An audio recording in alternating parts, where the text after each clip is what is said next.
So we want to welcome you all to this workshop with Lama Mullin. He was with us a couple of years ago and delighted to have him back, as Michael said earlier. The title of this particular workshop is The Lord Maitreya Sadhanna with Mantra and Meditation. You want him and not me. So without further ado, thank you, Glenn, for being with us. Thank you.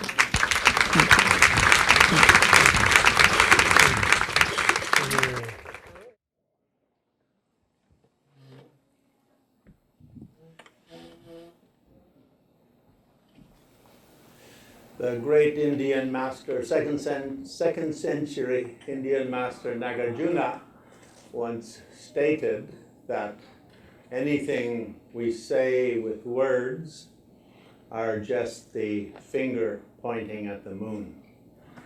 And in order to make the transition from the pointing to the object being pointed at, we need to have certain kind of processing.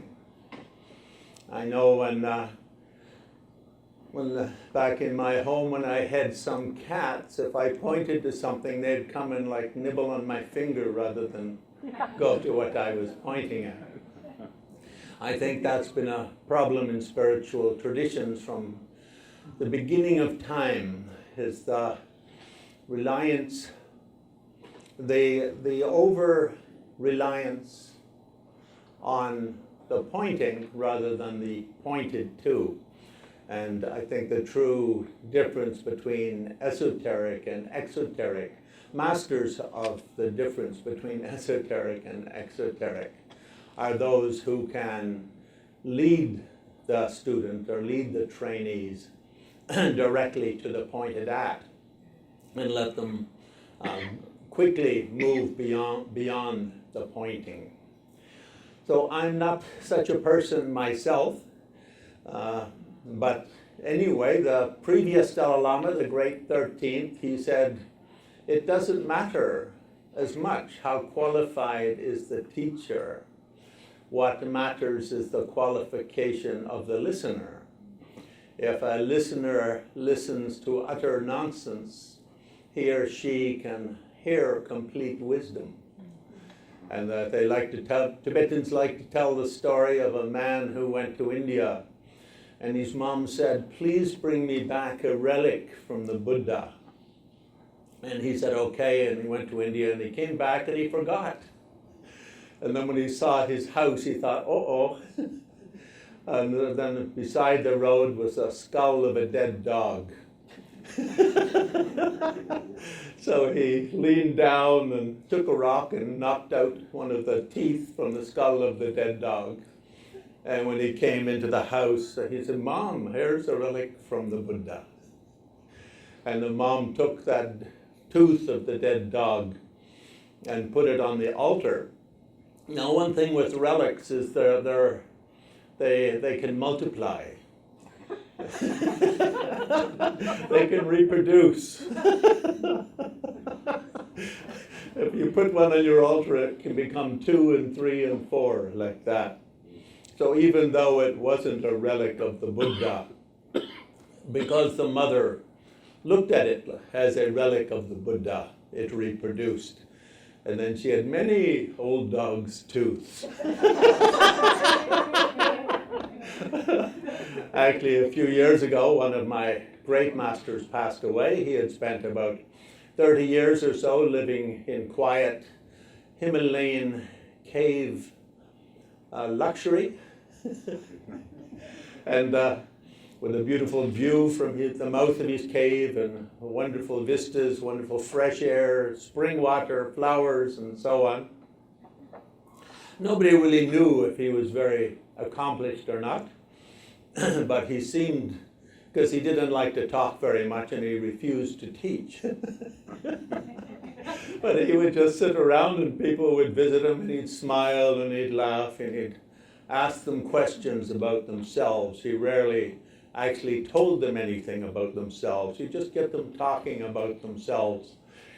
And somehow at the end of the meeting, one would feel like one had actually learned something about oneself. And then he died and they cremated him as Tibetans are wont to do with high beings. Generally in Tibet, only the Dalai Lamas, the Panchen Lamas, and the Gendon Tipas, heads of Gelugpas, were mummified. All others, high lamas, were cremated. And from the cremation pyre, they go through the ashes and find little ring cell, Tibetans call them, little pearls, pearl-like jewels. Some are white, some are red, some are green and purple. And you put them on your altar, and they reproduce. They get bigger, and the little ones fall off the big ones and grow. And it started with just about 10 of these things, and now it's about a decade later, and there must be about 1,000 of them. So in that way, a dog's tooth can produce precious relics, and words of what seemed like quite an ordinary person talking about ordinary things can produce extraordinary results. And as the 13th Dalai Lama said, the quality of the teacher is less important than the quality of the listener. In Buddhism, we talk about the 4 negative karmas, the 4 non-virtues. The least important but most common is idle gossip. And talking about something profound to someone who has no interest or has the complete inability to understand is one of the forms of idle gossip. So here I'm very lucky because everyone in the audience is extremely highly evolved and highly developed. So I can talk complete nonsense for the next hour and you will only hear the echoes of wisdom between the gaps in the words. I know when I was a young boy listening to rock and roll music, often I would think like, wow, those are such profound lyrics, such profound lyrics. And of course I never really knew what they were saying. And later when karaoke came along and they'd type out the words that were being said, some of the wisdom seemed to disappear. I think that happened a little bit in the Catholic Church when they stopped doing their rituals in Latin and started doing it in English. I say that as an Irish Protestant. And certainly I wish them well, both in Latin and in English. So, I guess this evening mostly I'm going to look at the overall nature of the Maitreya tradition and the Shambhala prophecies. So from the point of view of inner, outer, and secret. In the Buddhist world, we always tend to speak of things in that way, the outer meaning, then the inner meaning, then the secret meaning. But in terms of what we're doing this afternoon, a simple sadhana practice. As I said when I was being introduced earlier with the other 2 speakers for the afternoon, this word sadhana in Tibetan is translated as trub tab. Tab means method, or usually can mean anything that one consciously does as part of a spiritual discipline. And trub means it should produce results. That is to say, if you do the practice, you should become a more enlightened being. So here I guarantee that by what time does my workshop end? 5 o'clock? By 5 o'clock, everyone here will be at least 3 notches higher on the enlightenment ladder. Or your money back. Oh, actually, you didn't have to pay to come, so that's okay.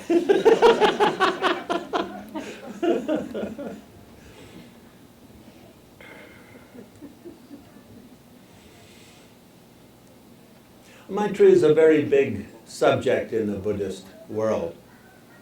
And the image I've put up on the screen over here, this is a very common image for Maitreya in the Central Asian world. And I think every monastery in Tibet and Mongolia will have an image like that. When I arrived, I asked Olivia to quickly drive back to Denver and pick up her statue and bring it here, because it's only a 12-hour drive each way. And she said, oh yes, I can do that with my mind. And so we have done it with her mind, and here it is, projected from Olivia consciousness. When we were having our Blue Sisterhood Rose dinner, Sisterhood of the Blue Rose dinner the other day, Tuya mentioned that when we were in Tashi Lumpo Monastery, the Lamas were doing a very special ritual they only do once a year, which is the empowerment or transformation of an image. So when we look at the image in the Tibetan world, it's called a ten, which means a vessel, an empty vessel. And by means of the prayer ceremony and the ritual, the energy of the universe becomes focused through it. I think it becomes a little bit like, what's that thing in the Star Wars movie when you start going really fast and you can like hop through a little, what? Warp speed, yes. So it transforms from an ordinary object into a warp speed phenomena. Essentially, it becomes a tunnel or a window to enlightenment energy. And very often becoming a window or a tunnel through to that enlightenment energy simply by being around it or in its presence. One can gain great inspiration, I should perhaps is the right word. Tibetan word chingilab. Chingilab in Tibetan literally means waves of power or waves of empowerment. So this is Olivia's Maitreya. I wanted to bring my own, but my Buddhist name is Maitreya. So therefore, wherever I go, I just have to say my own name, Maitreya, and Maitreya is there. And it's a very common name in the Buddhist world, by the way. It's like John or Michael or Peter or Tom. Not as common as David.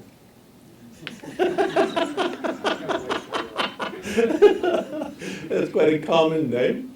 And I think in the Buddhist world they think of it as, if they name many people Maitreya, that by its own strength is a kind of a way of opening the future for the advent of the Buddha of love. The word Maitri in Sanskrit, it means something like love or loving kindness, something of that nature. And Maitreya just makes it a person. So the one who loves or is an embodiment of loving kindness. And I remember in 1972 when I was given that name, a lot of my friends started to giggle in the room. There were about 20 of us. And when I was given that name, they started to giggle, because at that time, I was always a reasonably kind fellow, but being Irish Protestant, I was quite quick to fisticuffs. And so when I was given the name Loving Kindness, there were a couple of uncontrollable little giggles in the room. But perhaps it's age, perhaps it's meditation, perhaps it's the demands of writing many books. I've become more loving and more kind. I like to think I have anyway. And I always do my best to try to embody that name. I had, I would say, very good luck with teachers. The first Tibetan I met was the Dalai Lama, and he was a very loving and kind and gentle person. And I asked him about my enlightenment, and he said, well, possible, it's hard work. And he sent me to a half a dozen or so teachers, and one of them was his own teacher, Kyabdi Ling Dorji Chang, who was the man who brought him to enlightenment.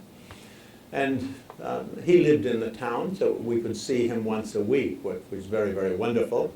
We could see the Dalai Lama twice a week in those early days, because he didn't travel a lot. And so that was also very, very wonderful. And with Kyabdi Ling Dorji Chang, then I received many of my main initiations from him, and also from the Dalai Lama's other tutor, Kyabdi Trijong Dorji Chang. And so over the years, I had great guidance from them, and also 2 or 3 other lamas whom the Dalai Lama had appointed specifically to teach to us. Now, you know, if you have a name like motorcycle, it tends to make you like want to buy a motorcycle. If you have a name like Lamborghini, you want to buy a Lamborghini. So having the name Maitreya, naturally I wanted to learn more about Maitreya and to do some of the practice. In general, Maitreya is seen both in terms of practice in Sutra way and in Tantra way. And this afternoon, we'll mostly look at the Tantra way in which Maitreya is practiced. Now, what does that mean, Tantra way?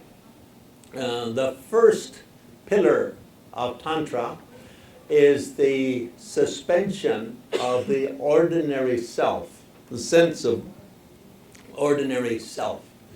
As long as we think of when we think of ourselves as I am this, it's always something to do with yesterday, isn't it? It's always something to do with who we were born as and what conditions we've gone through and so forth.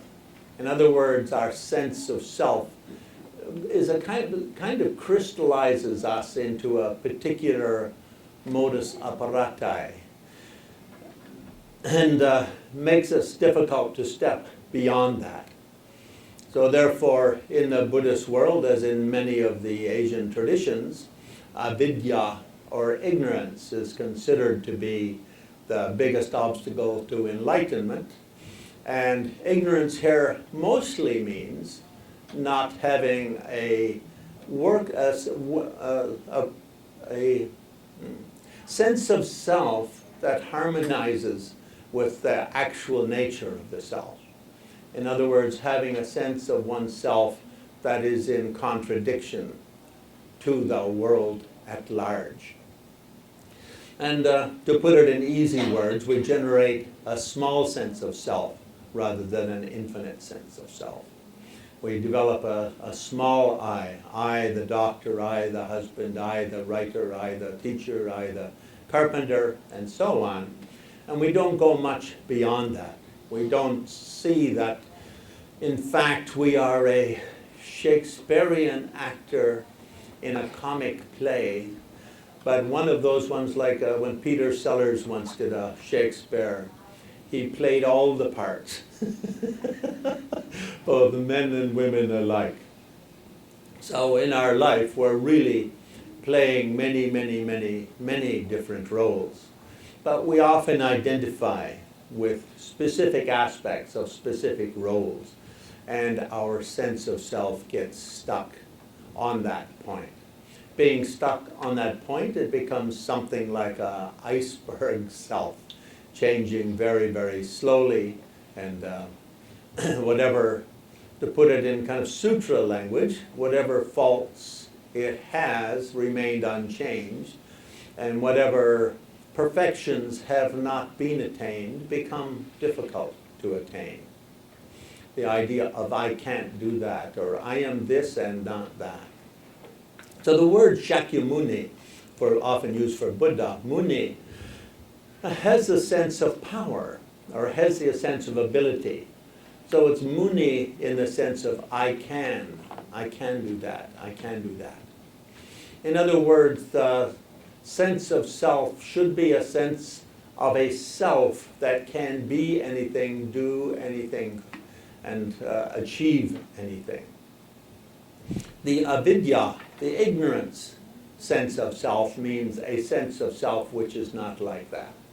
A sense of self that is cut off from the world and not fully in flux with every aspect of the world. So the first mark of Tantra is to drop our ordinary sense of self and create or practice or cultivate changing ego identification, self-identification within oneself. And here, when we do a sadhana during a meditation session, we begin essentially by doing that. And so the meditation session, sadhana as meditation session or sadhana as training, on a sitting generally we sit down, we put the mind on the breath for a few moments, we breathe in thinking the number 1, we breathe out thinking the number 1, all the way up to 10. I think, Tibetans aren't very good at counting, so they stop at 10 and start again. Actually, in the Zen tradition, Japanese are even worse at counting, so they only go up to 9.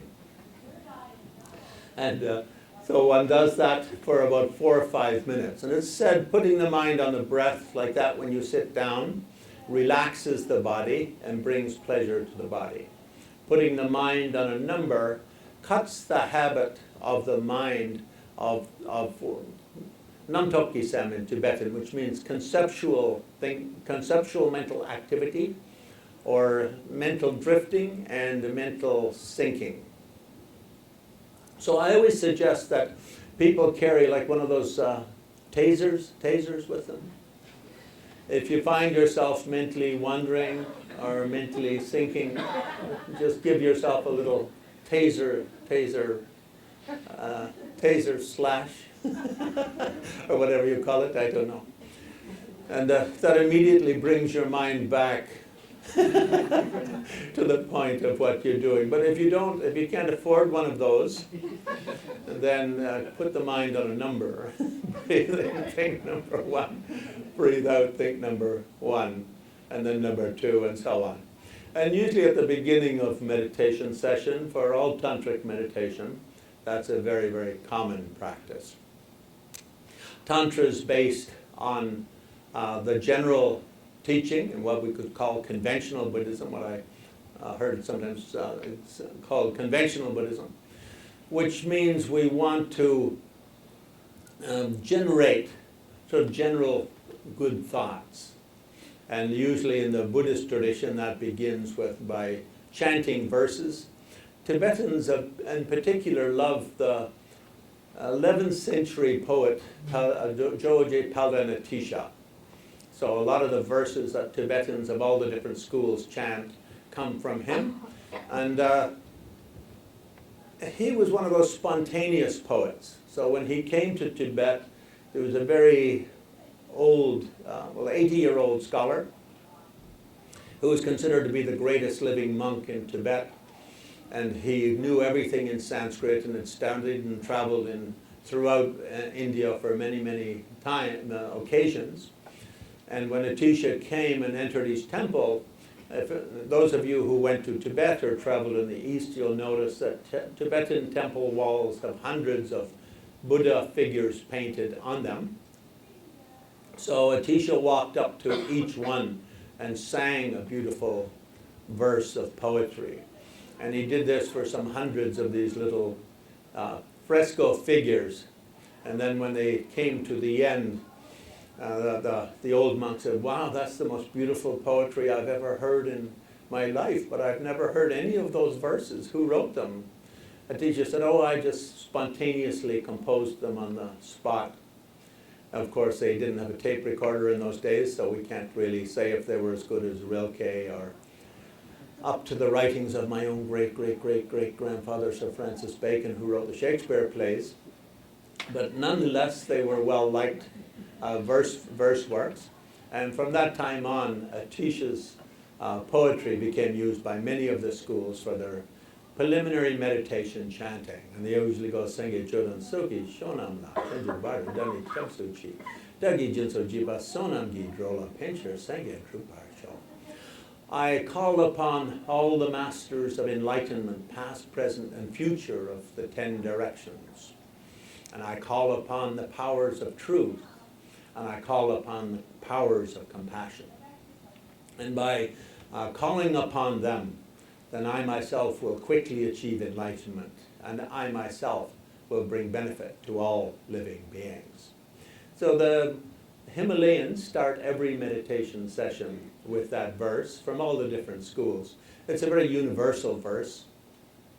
The Dalai Lama once said, Mahayana Buddhism, we can't really call it a religion because it's too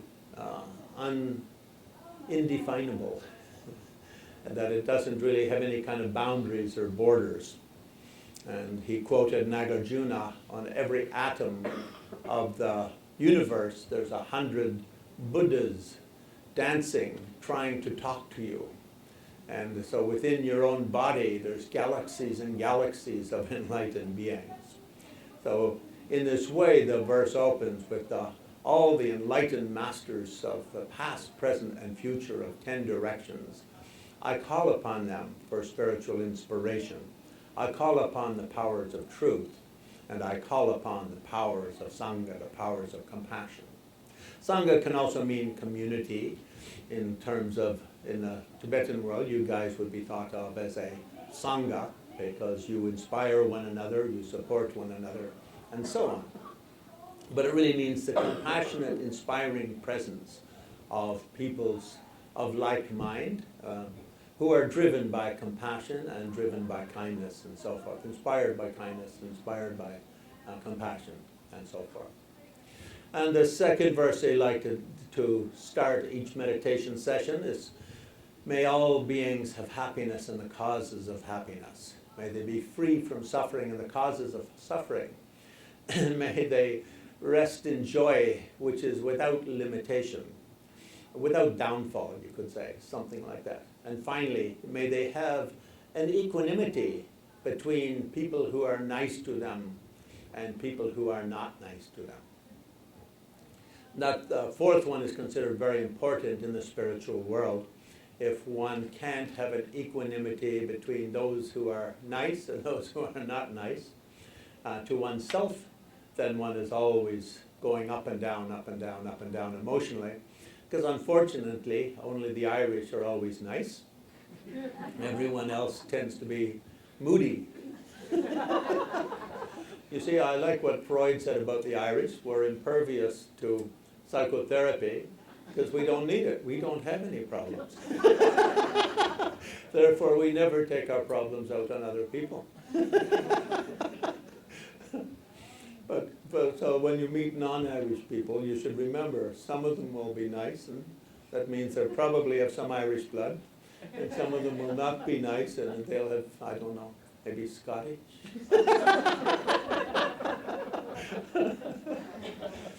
But to have an equal, relaxed, friendly mind with all living beings. And those four, again, we can't really call them religious, can we? They're really just four spiritual pillars. And it's not just referring to humans, of course. It's referring to dogs. There's nice dogs and unpleasant dogs. Because I travel and teach 6 to 8 months a year, and I often stay in people's homes. I meet many nice dogs. Also some not so nice dogs. And because I'm a guest in the home, whether I like it or not, I have to practice equanimity. And the same with their cats. And their birds. And so on. So I think in the Buddhist world, we don't really hold humans much above other species in terms of that sentiment. I mean, of course, you know, even if you're a meat eater, you shouldn't eat humans. But Buddha never said that, so maybe it's okay.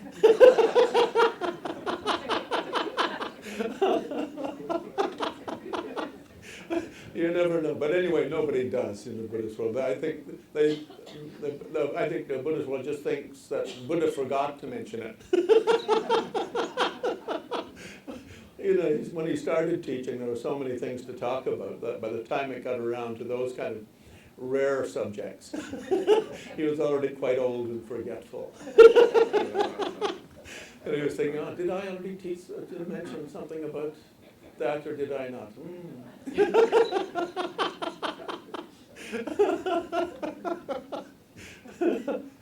Yeah, but anyway, no matter what the species, to have whether we like, whether they're nice to us or not nice to us. I've got this friend who likes to always quote statistics. Of course, you can never rely on statistics very much because there is that expression that 90% of statistics are made up on the spot. But I think it was something like 300 times more people are killed by cows than are killed by sharks.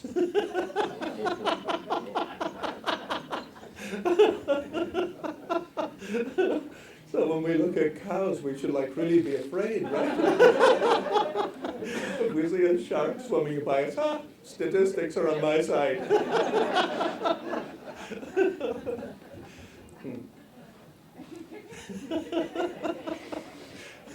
It's not that funny. Unless you've been very close to either a cow or a shark and had the cow kicking or the shark biting, then it's funny. Not for you, for the ones watching. And in the meditation sadhana, or in the meditation practice, then we should let the mind dwell on those four thoughts. The name of them in Tibetan is Seme Shi, well, the four limitless thoughts, because they're all beneficial without limits, and they have no border. May all beings have happiness in the cause. It's not like may only the Irish have happiness in its cause. Of course, we don't have to say that because all Irish are already happy, but may they become happier and even more causes of more happier. But it's limitless in its object. Similarly, all beings be free from suffering. All beings have joy without a downfall, and all beings have equanimity. It's limitless in terms of object, but it's also limitless in terms of its benefit. In other words, if we can be loving and compassionate and joyful and equanimous with all living beings, we benefit those beings simply by doing that. Well, if you go to a grocery market and you speak nicely to everyone you meet, not in a politely, you can be rudely nice. Like I lived in New York for a while and everyone is rudely nice. But they're nice, just in a kind of an abrupt way. If it's a heartfelt kindness, a heartfelt affection, a heartfelt friendliness, a heartfelt compassion, a heartfelt joy, that when one does that, then one benefits beings limitlessly, because from the time you wake up in the morning until the time you go to sleep at night, most people bump into a few thousands of living beings. Not only the humans, but birds flying by your windows and little bugs out in your garden, and I don't know, people in other cars and things like that. I think the Dalai Lama said it in a very wonderful way when he said, giving and generosity is much more a matter of having an authentic smile, a genuine smile of kindness for living beings, and you're a shoulder that people can always feel they can lean on your shoulder with whatever problem they have, an ear that listens to people's suffering. I've told this story a few times since I heard it a couple of weeks ago. In the mid-'80s, I played a small part in helping a New York filmmaker make one of the first good movies that had been made on the present Dalai Lama. And when I was in New York, he came to one of my talks and invited me out to lunch, because he said, "Glenn, you're the only person I know who speaks nicely about George W." And so Then about a year ago, the Dalai Lama said on Piers Morgan that he also likes George W. So I was wondering how that could be, because most people don't. I wanted to tell him, I said, just the Dalai Lama and I both have IQs of about 375, and others can't quite make the math.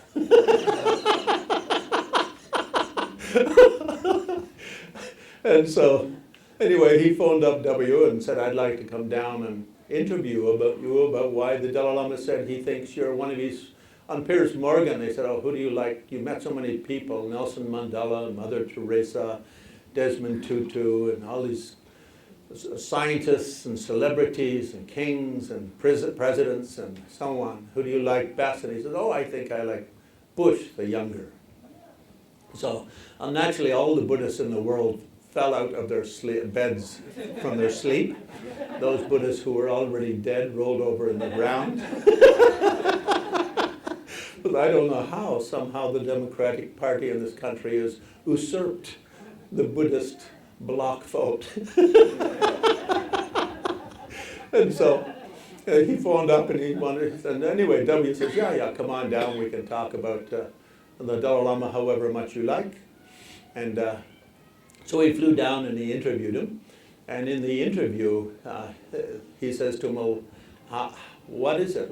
How did you develop this special relationship with the Dalai Lama? And George Bush said, well, you know, when my daddy was president, is that how he does it? I'm not sure. I got that from David Letterman. David Letterman used to have a segment on his show which he thinks it's funny, we're not sure. And he'd show W doing a speech and he'd say, Laura and I just went to Africa. And Dave Letterman would say, he thinks it's funny, we're not sure. Anyways, I won't do it anymore. Because I think it's funny, but as for you guys, you're not sure.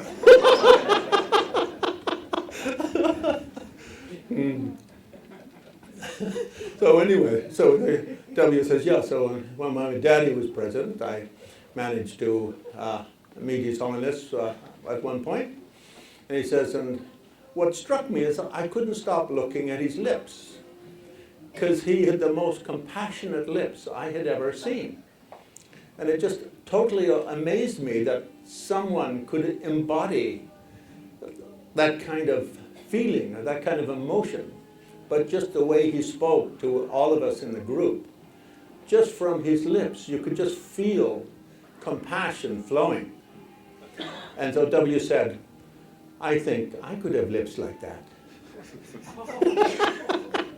And so that was the basis of their friendship. And I think that's a mark of a great teacher, isn't it? It's the mark of a great master, not to show off how great you are, but because many masters can do that. I think more challenging is to really instill in what one might call difficult cases the sense or confidence that they too can accomplish that. They too can get there. So when Gyalwar Rinpoche, when Dalai Lama says, often that the greatest kindness, the greatest love, the greatest compassion, the greatest generosity, it's really just a kind smile, but a truly heartfelt, loving flow of energy from you to that person.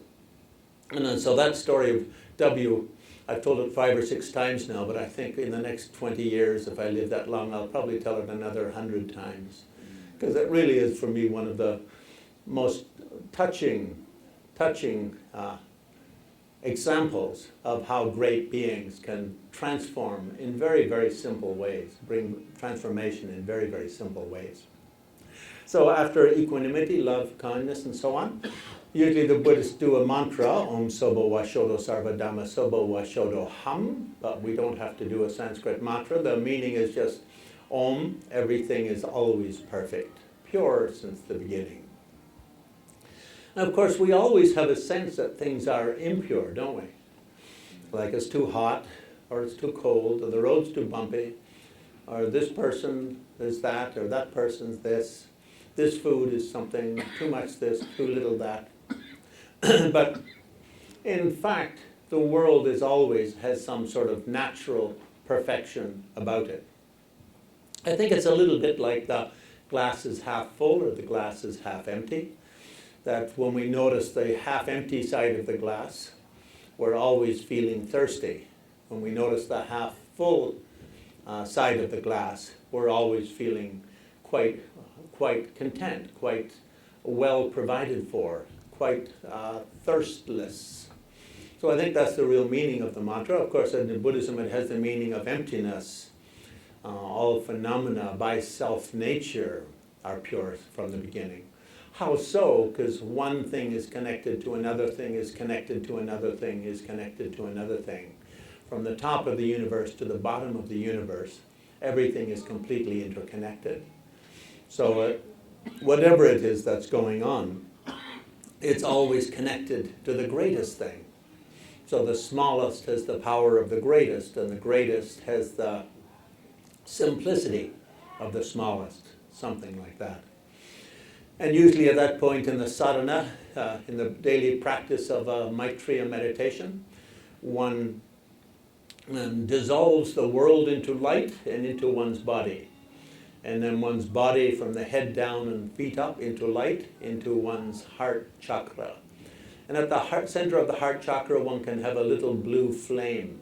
You know, Tibetans like to put a Tibetan letter, Indians like to put a Sanskrit letter, Mongolians like to put a Mongolian letter, Irish like to put a four-leaf clover. One puts a little flame is all it has to be. It's bright, and one thinks, this is my primordial spirit, my primordial mind. This is the aspect of me which equals all Buddhas past, present, and future. This is the aspect of me equal to the greatest master in the universe, the greatest being who has ever existed. And one dissolves into that level of being, into that aspect of one's consciousness. In highest yoga tantra, this is called taking death as a direct pointer, taking the clear light of the moment of death as a direct pointer to the infinity nature of a Buddha, of an enlightened being. In other words, at the moment of death, one's world dissolves, one's body dissolves, and goes into that clear light nature. One's primordial soulfulness, you could say, or soulness. All early Buddhist books, of course, were translated by Christian missionaries. So they translated the word Atma as soul. So Buddhists had to have no soul. Therefore, when the Dalai Lama teaches, he always uses the word soul a lot. All the souls in the universe. You want to be of benefit to all souls. And when he started doing that, it would irritate the academics who had been schooled on older translations that translated Atma as soul, and therefore the Buddhist Anatma, non-self, as non-soul. And taking death as a pointer. And the Dalai Lama often says, I rehearse my death 4 times a day. By that he means 4 times a day he does this meditation. He visualizes the world dissolves into light, into the living beings. They dissolve into light, and that all dissolves into his body. He dissolves in light from head down and feet up into the little flame or the little mantric syllable, the bija, at his heart.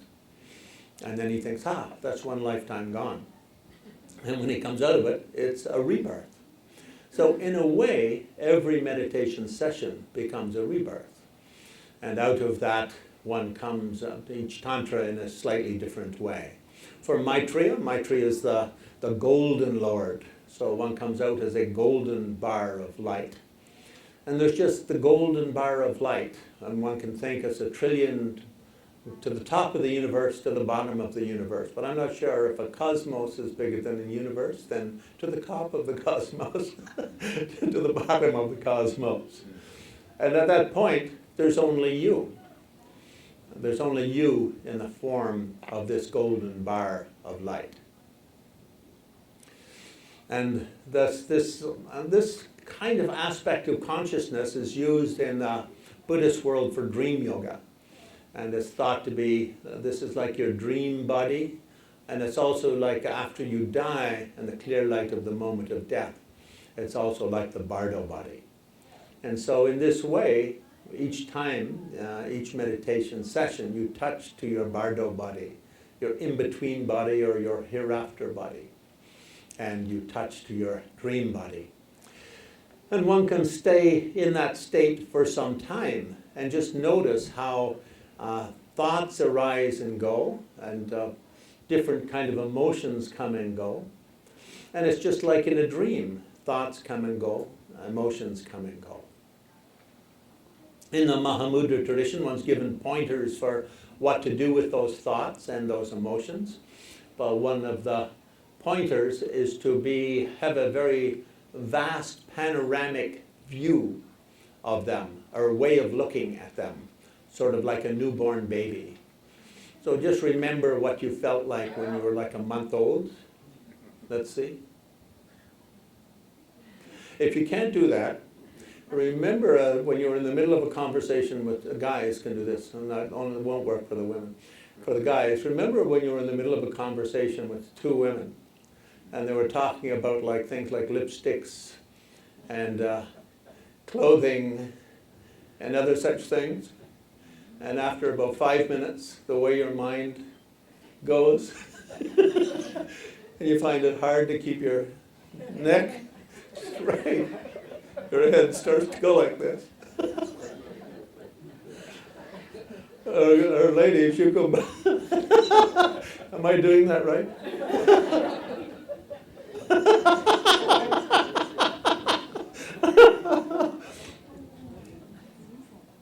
It happened to me quite a bit in Tibet when I was traveling with 30 Sisters of the Blue Rose. Oh, you know, every now and then, someone looks at you, and at the end of the voice, the voice goes up like blah da da da da. And you know they expect you to say something back. Now, in the Mahamudra tradition, that moment of sheer terror is also said to be very useful for learning to see the false self that controls you. Because in the moment of sheer terror, there's like, I am really scared poopless. And the I that rises at that moment, where is it located? Is it in the body? Well, maybe you could get like slapped if you can't answer correctly. Is it in the emotions, the feeling? You could get scolded. Is it in the thoughts? You could get criticized. And so you have to come up with an answer. What do you do? Make like a 1-month-old baby. That's the Mahamudra explanation of what you're supposed to do. Now for ladies, I think if you just think like if you go out with 3 or 4 guys, you're stuck at a luncheon with 3 or 4 guys and they're talking about, I don't know, football. I'm sure if they're talking about hockey or boxing, you're very interested. But if they're talking about football or baseball, or even worse, cricket. Oh no, nobody in America talks about cricket, right? So one rests in that golden bar and thinks, and generates the thought, this is the aspect of my soul which is like my complete in every way. It needs nothing. It's just a golden bar with rays filling the whole universe. And thus it's complete in every way. And then after that you think, well, just as a golden bar, I can't benefit a lot of beings. And I've taken the bodhisattva vow. I vow to be the great heroine who benefits all living beings. And so one comes out of that yellow embarred state where you're all by yourself in the form of Maitreya Buddha. So here we could do it like the Olivia's image. That's a very common way. And he sits on the throne as opposed to sitting in meditation, which is a more common form. He sits on a throne because Maitreya is in this way shown as a bodhisattva prince. So if you're a lady, princess. And the idea is that the moment you say to yourself, I'm going to be of benefit to all living beings, no matter how big or small I can be of benefit, if just smiling, yes. If giving a kind word, yes. If helping in any other little way I can help, yes. The minute you say that, you become a prince, you become a princess, you become... And the reason why that word is used, I think, is because in old India, of the 4 castes, only the royalty were in the warrior castes. So when you went to war, when you went to fight, you didn't bring along like a bunch of turnip farmers or cabbage farmers like we did in Europe. They all stayed home farming so that whoever won would have some turnips when you got home that night. And if you didn't come back, they'd have fertilizer for their turnips. And I think we should go back to that only the people who like to fight should be allowed to fight. And everyone else, they're not allowed to get involved. But anyway, that's a different issue. When I am the emperor of the universe, that's the rule I will instate. Right now, I think we do the opposite over here, don't we? Like we try and get people who want free education. We try and trick them into joining the army, and we tell them, oh, you'll never have to fight. Just join the army, see the world. Oh no, join the Navy, see the world. Join the army and get a free education. All you have to do is a little bit of target practice. We'll pay for the bullets, don't worry. You'll never have to fight, honest. So, in the old Indian way, it was like, if you're in that caste, then from youth, that's your job. Your responsibility is to guard the nation and protect the downtrodden and the innocent and so forth. And I think it has a certain charm to it, doing things that way. Otherwise, I think over here, you could give people psychological tests with today's brainwave imagery. You could hook them up. If they're really psychopathic, you say, hey, I've got a job for you. Have you ever been to Iraq? Wouldn't you like to see the desert? Camels. You get to ride camels. And of course, they would say yes. But anyway, in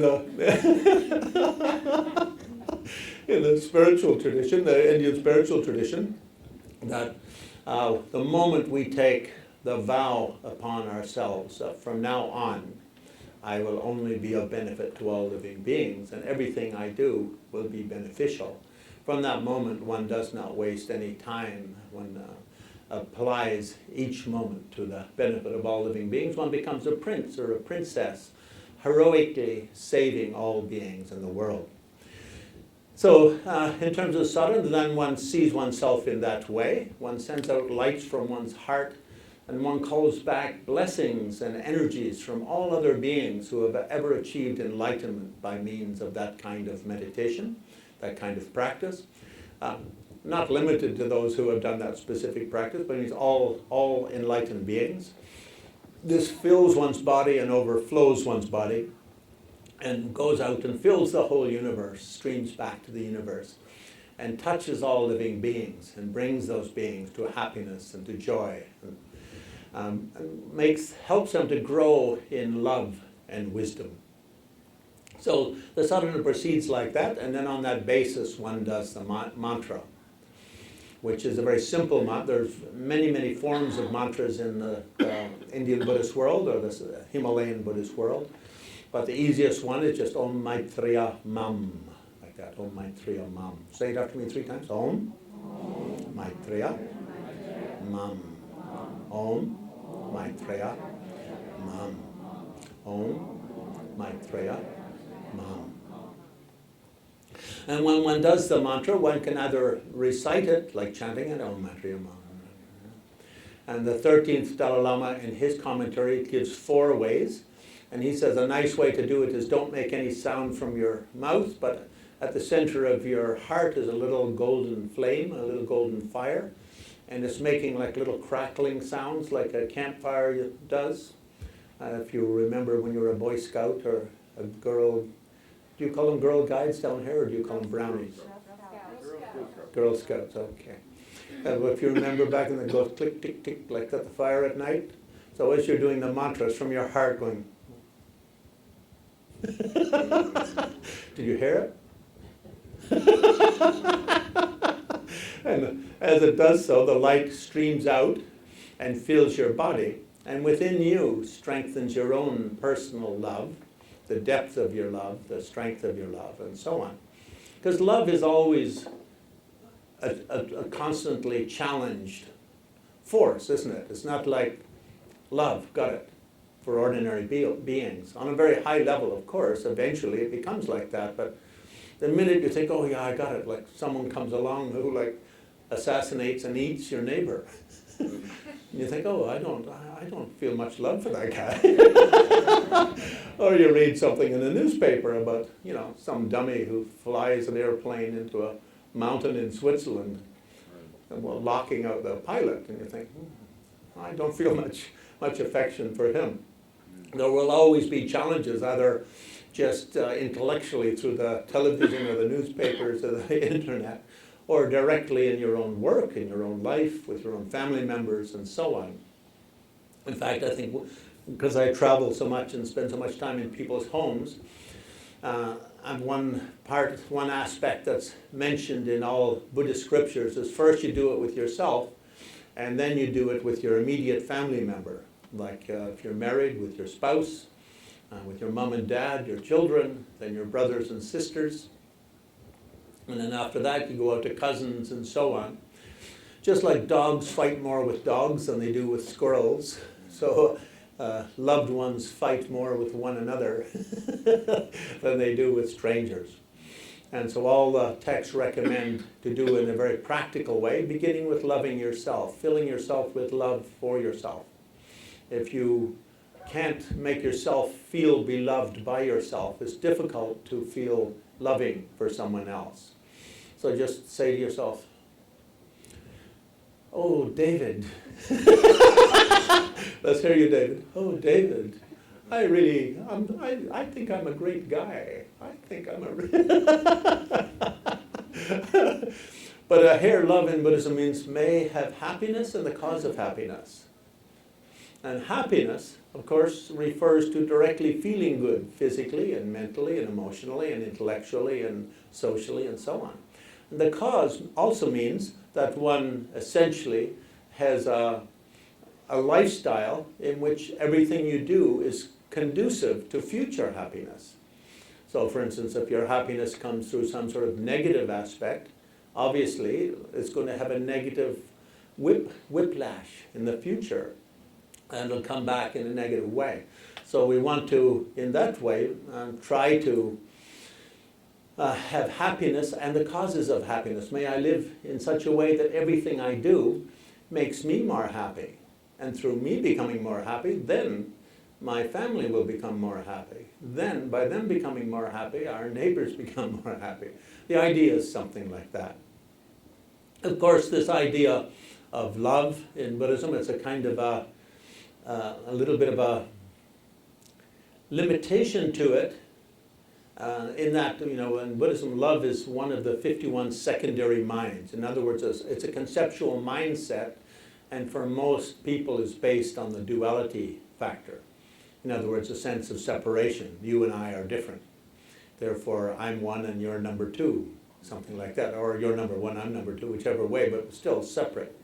Whereas that separateness in Buddhism is thought to be totally an illusion. Duality does not exist. It's just a thought of duality that exists. a perception of duality that exists that is not based on reality, but rather arises merely from the faulty processing of the human brain. Something like that. But nonetheless, we generate very strongly, and then we send out lights again, and send out waves of wisdom. And first, increasing wisdom within ourselves, and within our family, and within our neighbors, our community, our country, and the world. Usually after doing that mantra for a while, I don't know, Tibetans like numbers like 100,000, 300,000. What are you guys? Yeah, I mean, you guys are like professionals. You're like a 500,000 group, I can tell.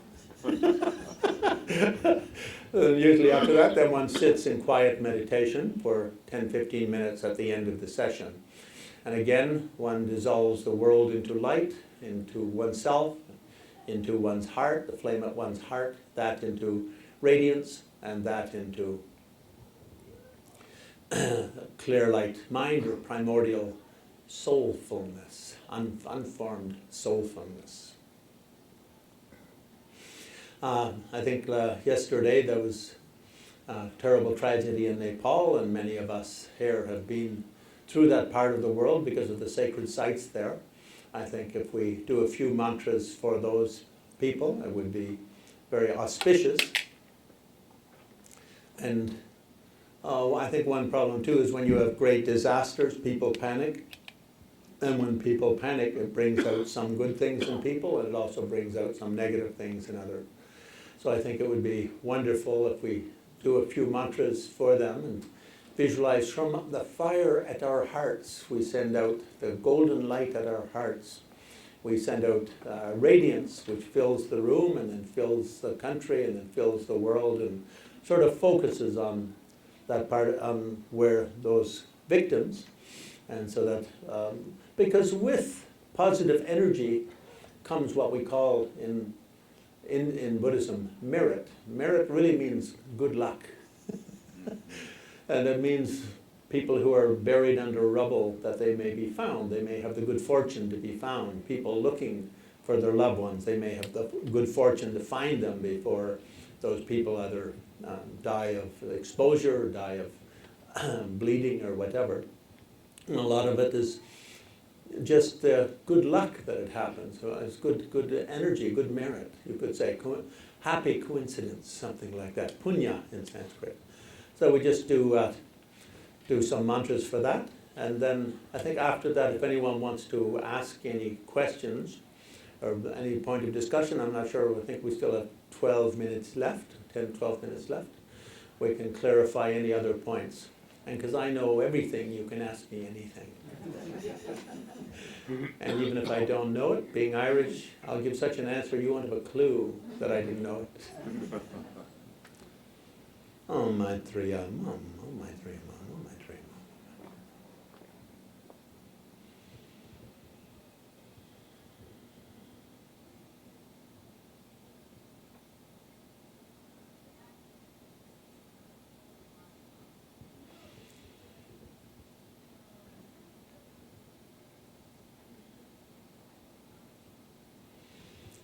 Oh, Maitreya.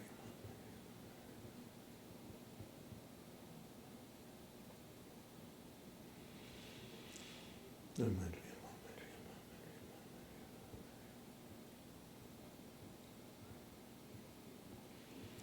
Maitreya, oh, Maitreya.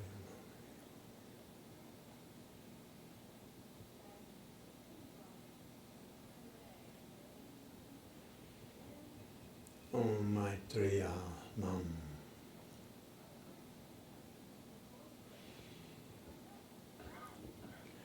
So when one finishes the sadhana, usually in the Buddhist world, at the end they dedicate merit. And the dedication of merit in the Mahayana way is that we think whatever good energy came out of my practice, if it's a meditation practice, whatever came out, good energy was generated by means of that practice, then may I more quickly become fully enlightened being for the benefit of all living beings. So one of my teachers put it like this: in fact, what we want to do is benefit all living beings. We want to generate the great compassion, great love and great compassion that wants to benefit all living beings. But we understand that only if I'm more enlightened can I be of greater benefit. The less enlightened I am, the less benefit I am. And for that reason, at the end of every meditation, every Central Asian or every Indo-Himalayan Buddhist makes the says in words, by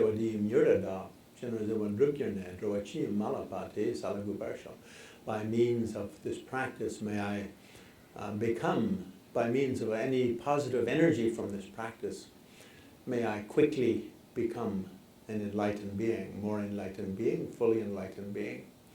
Can be any of those translations.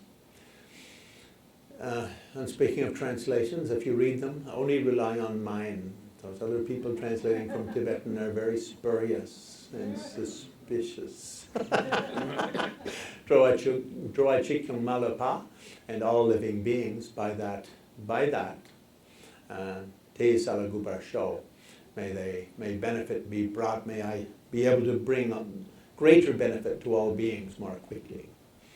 So I think sometimes we see it said that the bodhisattva path, the bodhisattva delays his enlightenment until other beings have achieved enlightenment. I think that's sometimes said in Chinese Buddhism.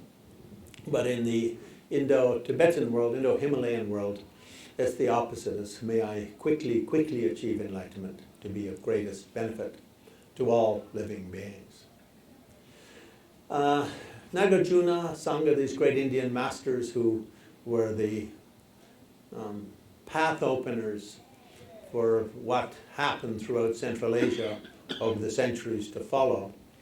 They always said that dedication, good motivation in the beginning is important because it gives the context of whatever you're doing. So at the beginning of practice, think, by means of this practice, may I grow spiritually and be able to benefit more living beings by growing spiritually. And at the end of every practice, to dedicate the positive energy. And one of the later followers of Nagarjuna, Chandrakirti, he said, one reason why it's important to dedicate is that if you don't, and then you get angry at someone, and I mean this doesn't apply to people like me, but those of you who get angry, you can burn off 3 countless eons of positive karma by a single moment's anger. Of course, Indians exaggerate as much as Irishmen do. But the idea is that when we dedicate, we think at the beginning, I dedicate all the positive energy to the benefit of all living beings. Then that's like putting it, what was it Al Gore called it? Putting it in a locked box. What? In a lockbox. Yeah. Because it's given to all living beings, so it cannot be taken back, cannot be harmed, and cannot be destroyed. And in that way, the merit becomes linked to all living beings, so it becomes increased by the numbers of all living beings. In terms of different kinds of meditation, some kinds of meditation are transformative by means of subject.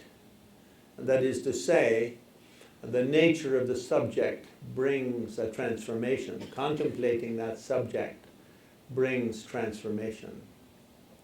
And other styles of meditation are something that you could say like contagious. And so love, compassion, these kinds of meditation are what Buddhists refer to as contagious meditations. The more you place your mind in thoughts of love, the more love grows within you. It's a contagious contemplation. And the more people think about hate, the more hateful or bitter they become. The more they think about unhappy things, the more unhappy they become, and so on. Those are contagious. So love and compassion are like that. If 4 times a day we can do a disciplined swim in the healing pool of the contemplations on love as embodied by Maitreya and the Maitreya Sadhanna, then our mind grows in love and in compassion day by day. And if we don't, then of course, we can still grow in love and compassion, but it's not as quick and reliable and vast as a disciplined approach to it. Just like a gardener who visits the garden 4 times a day and trims the weeds and checks each plant will have a more healthy garden than the person who just wanders through the garden whenever he or she is in the mood to do so. So with that, I'll stop talking. We've only got 5 minutes left, and if anyone wants to bring up anything to discuss, so if someone will run around with a microphone to them and you can ask anything. I'll tell anything except the lotto numbers, because I used to give out the lotto numbers, but then people who didn't win, and the others did win. It made them angry.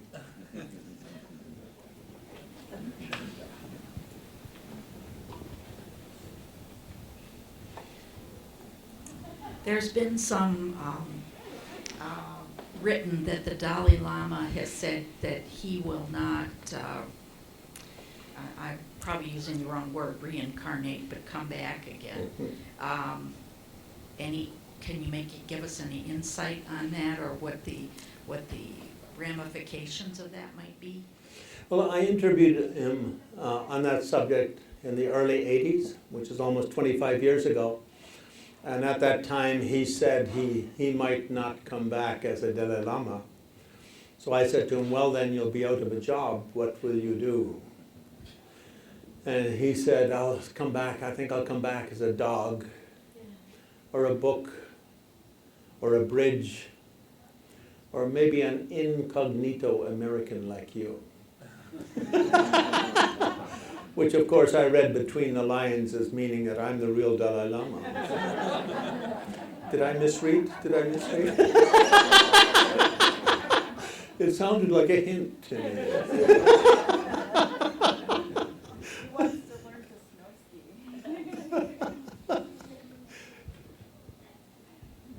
I heard when he visited, a friend of mine, when he visited the ski resorts in Taos, he was really mesmerized by the snow skiing. So maybe he wants to come back and be able to snow ski. Well, the Tibetan name for Tibet is Gongchen, which means land of snows or snowy mountains. And so I think for Tibetans, when they don't see snow, if they grew up with it, they miss it a lot.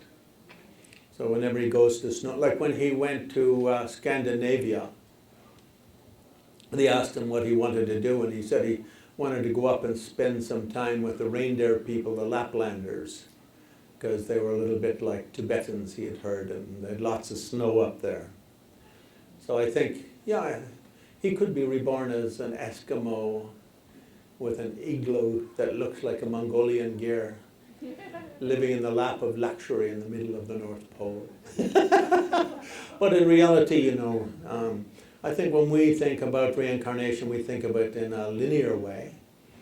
And when the second Dalai Lama died, and they asked the state oracle where to look for his reincarnation, he said, there's 100 reincarnations in this area alone.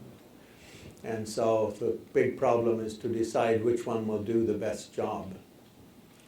Similarly, when the first Dalai Lama passed away, it said he went in front of Maitreya in Tushita. And Maitreya and said, well, okay, I finished that first job, now what's the next assignment? And Maitreya picked up 3 hailstones and shook them and threw them down on the earth. One fell in Tibet, one fell in China, and one fell in the West. And so they couldn't find the one in China because, all those Chinamen look alike. No, it's just they didn't know. They were all scared. They were all scared to go to China because you get smallpox down there. And Tibetans, they had no immunity to smallpox because at high altitudes and sparse populations, it's almost unknown. So quite a few lamas visiting China would die, Tibetan business people getting smallpox. So they didn't want to go and look for that one. They thought, okay, if he went there, just let him go. Wish him the best. And for the one that fell in the West, again, like, how do you find him? These days it's easy, you take an airplane and stuff like that, but those days, I mean, how far can you go on your yak? Then you hit the ocean, what do you do after that? And plus I think at that time, Islam had taken over the Middle East, the Crusades were just sort of winding down. It was quite hostile territory, so they didn't look that way.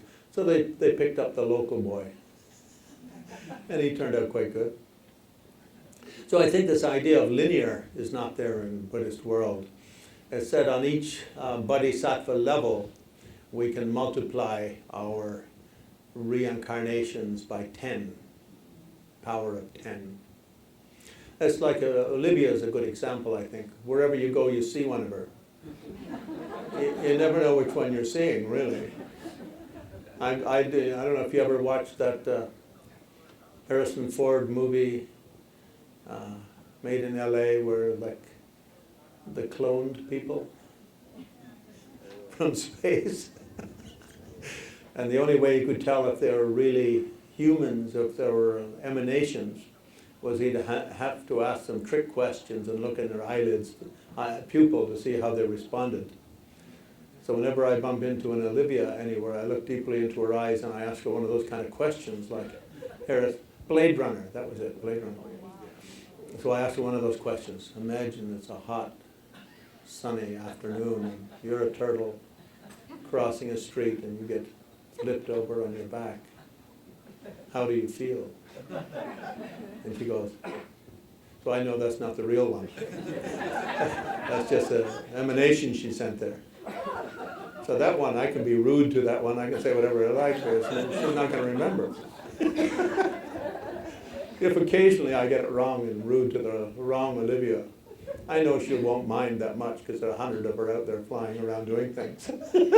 She'll think, oh, he didn't notice it was really me. He thought it was one of the others. So reincarnations are a bit like that. And plus, the Dalai Lama is an institution. And so whether or not that institution is the best vehicle for his talents and skills is a question, isn't it? I mean, maybe he'll become president of the United States and bring democracy to the country. In fact, in 1985, China was trying to get all the intellectuals, because during the 60s and 70s, the Gang of Four and the Cultural Holocaust, China murdered or imprisoned anyone with an IQ bigger than a Q-tip. And so then in the 1980s, Deng Xiaoping, after he took over, tried to get all of the intellectuals and cultured people to return and to help restore what had been destroyed by this communist machine. And so in the early 80s, I think, he did that with, and he also wanted, Tibetan cultural leaders to come back. So at the time I suggested to His Holiness that he should go back, and I said, because I've been traveling in China, I said, under Deng Xiaoping, anyone who the government spoke badly about is now very popular, because that government is now very unpopular. So the Cultural Revolution people are all saying what a bad guy you are, so now everyone in China loves you. So if you go back, you could take over, you could become chairman of China. He said, would I have to learn Chinese? But I think, there's plenty of job options out there for his skill set. If he doesn't want to be a Dalai Lama anymore. Because I've written about 15 books on various Dalai Lamas. I kind of hope he'll come back as a Dalai Lama. But on the other hand, it's his choice. He also, of course, says, if anyone wants to go out and at that same interview I did with him in the early 80s, he said, on the other hand, you know, if the Tibetans really want a Dalai Lama, it's very easy to get one. You just find any Buddha anywhere, pick him up and give him the name Dalai Lama. That's quite easy, huh?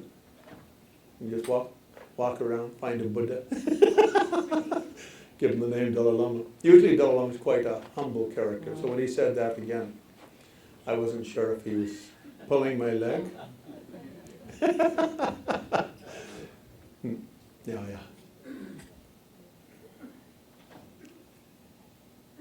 Okay. Thank you very much, Glenn. This has been a marvelous beginning to an ongoing discussion. We will, maybe not discussion, but more words from you this evening in about 2 hours. Yes. Well, thank all of you for coming, and thank all of the viewers through the live streaming around the world. And I think, again, important to remember that each and every person here plays a very, very big role in what will happen on our planet and in our world over the next 1,000 or 2,000 years to come. Ours is perhaps one of the most sensitive eras in human history until now. Probably not since, you know, the ice ages and the great catastrophes in the past have we been at this kind of crossroads of culture and crossroads of spirituality. And of course, according to the Kala Chakra prophecy, if those of us in our generation work very hard and keep pure mind, pure effort, pure focus, pure concentration, then we will help usher in 1,000 years of a golden age. But if those of us of our generation don't do well, the chances of 1,000 years of darkness is very, very strong.